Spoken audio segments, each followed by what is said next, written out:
I'm Adam and this is Reel Rivalries, the show where we pit two movies head to head and let you decide the winner.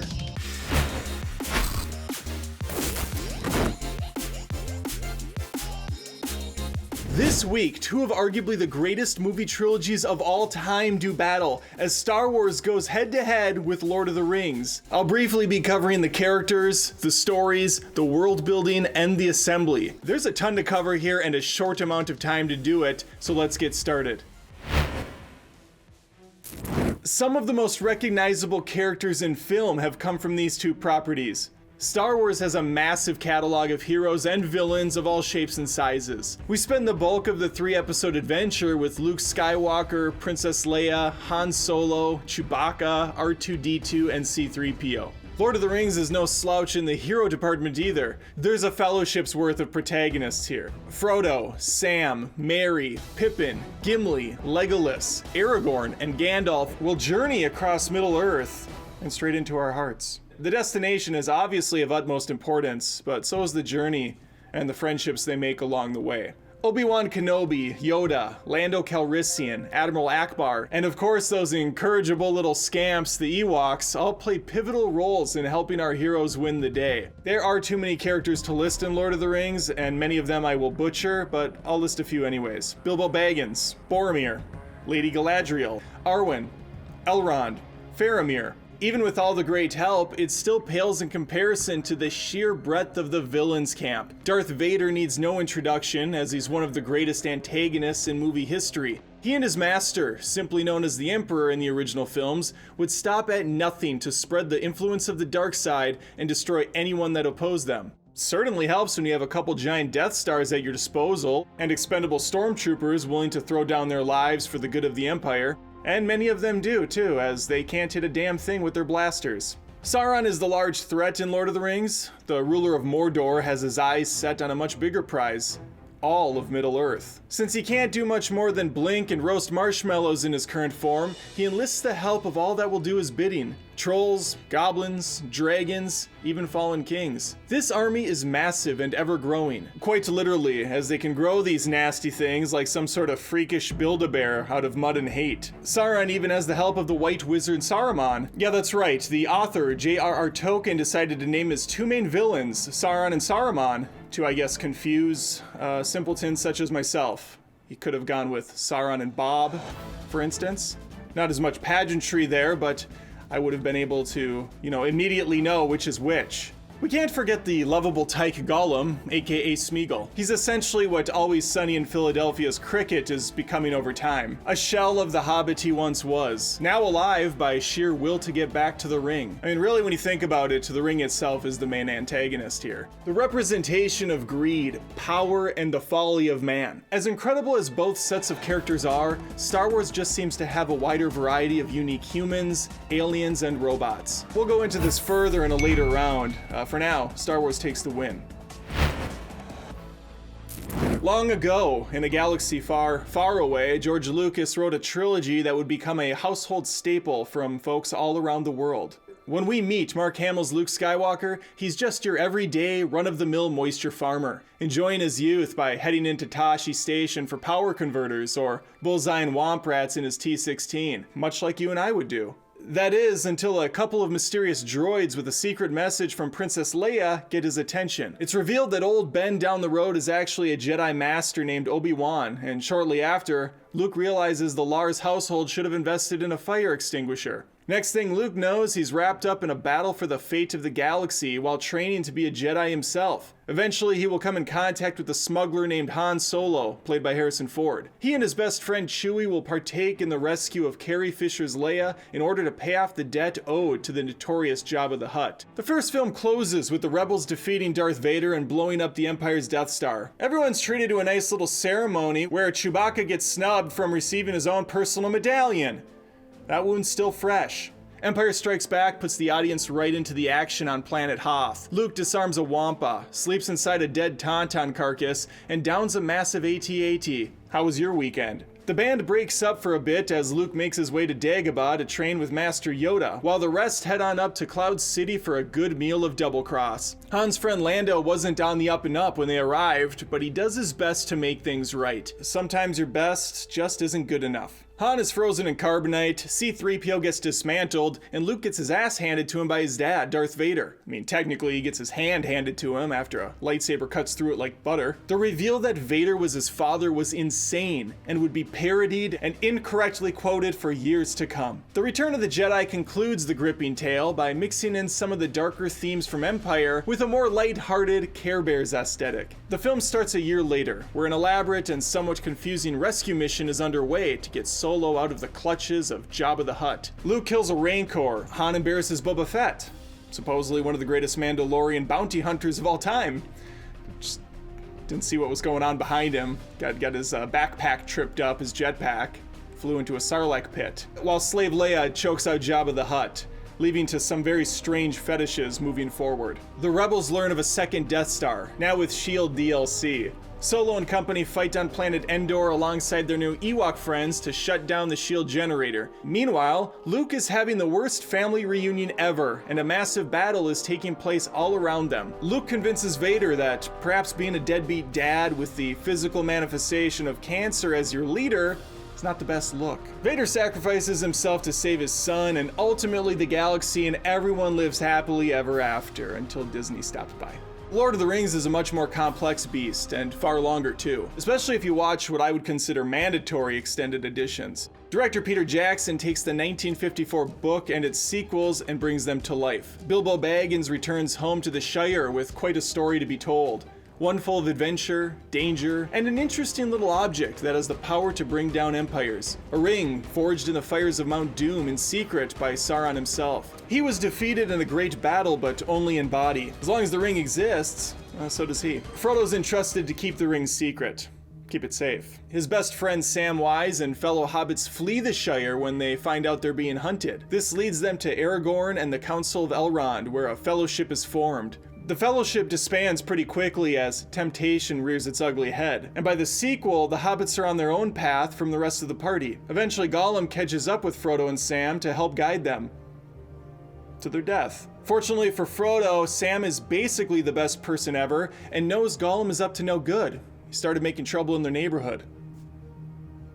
The song's in my head now. Meanwhile, the coolest trio in Middle-earth is recruiting new members, curing a corrupted king, and preparing for a battle at Helm's Deep. The story also features talking trees known as Ents, as they take their sweet time discussing the minutiae of everyday life. I've already glossed over a ton of stuff, like the insanely awesome fight between Durensbane, a giant Balrog, and Gandalf, who is eventually killed and resurrected as Gandalf the White. In the final act of this saga, Aragorn enlists the help of a ghost army to turn the tide of war, Gimli continues to cheat at his kill count, and Sauron is finally destroyed after Gollum is reunited with his long-lost love, plunging together in the lava of Mount Doom. We're then treated to another 6 hours of closure. Joking. Listen, the Star Wars story's great. It's fun, it's action-packed, it's pulpy, but to say it's better than Lord of the Rings, it's just insulting. Takes the win here.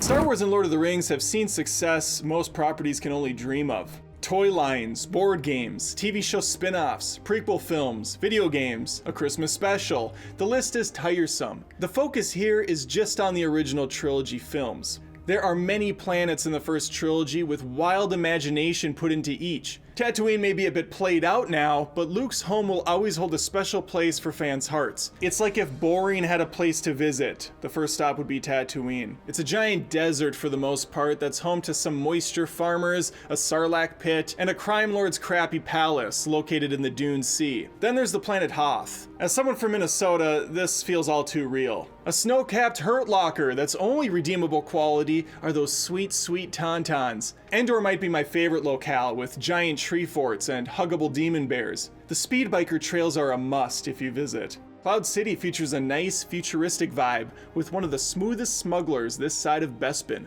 Lest I forget Dagobah, home to pretty much everything I hate in this world.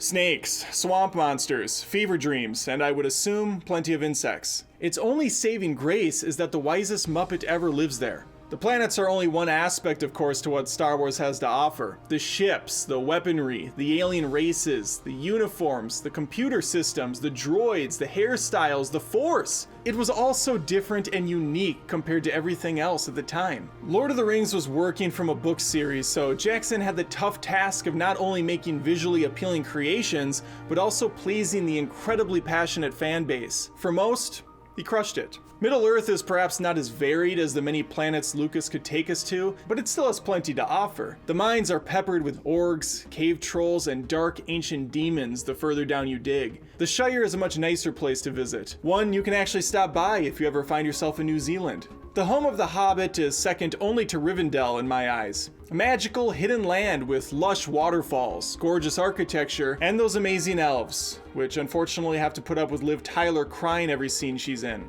If you're looking for something a bit more nightmare fuel to spice up your day, I'd recommend a quick jaunt on over to Mordor, your one-stop shop for Hell on Earth inspired experiences. There's a volcano, a horrific evil eye that's constantly staring and glancing, watching, and just looking everywhere. And creatures that will make you wish for a quick death. On your journey, do yourself the disservice of heading on through the dead marshes. If you're lucky, you might stumble into a cave, home to an ancient spider queen who will stalk you for sport. Not to be outdone by Endor, Lord of the Rings has treehouses too. To get there, you just need to get past highly skilled archers and the strikingly beautiful Cate Blanchett. From the snowy peaks and the misty mountains to the lush forests of Fangorn, New Zealand has plenty to offer, and you can find it all in the 12-hour brochure titled The Lord of the Rings. I'm gonna have to say lightsabers beats old wooden staffs in this round. Star Wars takes it. I've read that technology has come a very long way since the 70s.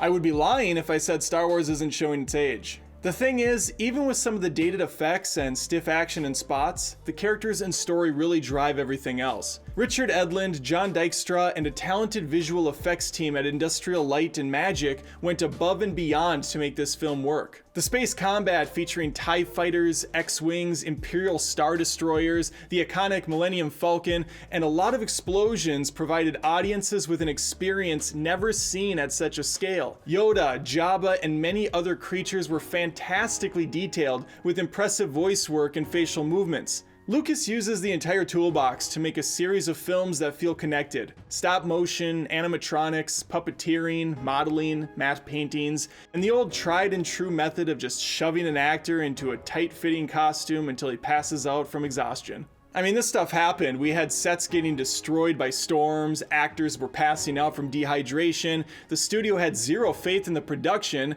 and some of the talent thought the whole thing was a joke. Lucas never faltered in his vision though, and the rest, as they say, is history. Peter Jackson had the benefit of 30 years in tech advancements, which he absolutely took advantage of. Massive armies built on computers were blended in with on-screen actors. Enormous CG creatures like the cave troll and the Balrog were masterfully dueling alongside costumed actors. Even though Jackson had the luxury of new tech, he used an impressive amount of practical effects still. Many of the sets were built out, and a good chunk of filming was done on location. Forced perspective was used to give the illusion that the hobbits were much smaller than the rest of their party. Motion capture was also starting to really take off after Jar Jar Binks was revealed in The Phantom Menace back in 1999. Lord of the Rings took things up about 10 notches with Gollum. That was me turning up the notch. Weta Workshop was responsible for all the slick armor, the weapons, miniatures, makeup, and creatures, which included around 10,000 orc heads. I believe it, considering the amount that get lopped off by swords. Speaking of which, Hollywood swordmaster Bob Anderson trained and helped choreograph the fights for the films. Something that was desperately needed during that Kenobi-Darth Vader hunt and peck duel. Justify it all you want, but that scene's aged worse than my HD DVD collection. Both franchises have themes and overall scores that trounce most other properties. John Williams gives us so many wonderful songs in Star Wars. The main theme and the Imperial March have a stark contrast, mixing themes of hope and fantasy against the building dread of the Empire. Plus, that Mos Eisley Cantina band really knows how to put on a show. Howard Leslie Shore isn't playing around either when it comes to scoring The Lord of the Rings. The music, The music's beautiful. The strings and flutes carelessly flutter into the theme, which has an optimistic yet sad feel to it. It accompanies the trilogy perfectly. Look, the guy spent 4 years working on scoring these pictures with around 13 hours of released music. There are crazy instruments coming and going, a multitude of musical styles with a full orchestra performing some of the best scores ever. The work speaks for itself. And I just spoke for it too. Just not as good. Lucas and his talented team are always worth celebrating, but I think Peter Jackson built on their foundation and took things even further. This round is going to Lord of the Rings. No! No! I come back to you now, at the turn of the tide, to cast a winner. This is no easy contest to call. There is so much to respect between the two trilogies. Even though these rounds shook out at a tie, I personally prefer the Lord of the Rings. Mainly for Legolas skateboarding down orc bodies and shooting people in the face with his bow and arrow. Now that I put myself out there, I want to hear from you. Leave a comment with your pick and why you made that choice. I want to thank you for watching. I'm Adam, and this is Reel Rivalries. Thanks again for watching The Rivalry. If you enjoyed the video, make sure to hit that like button and comment with your episode winner. If you're a fan of movie debates, feel free to subscribe to ScreenRant for more Reel Rivalries and much, much more.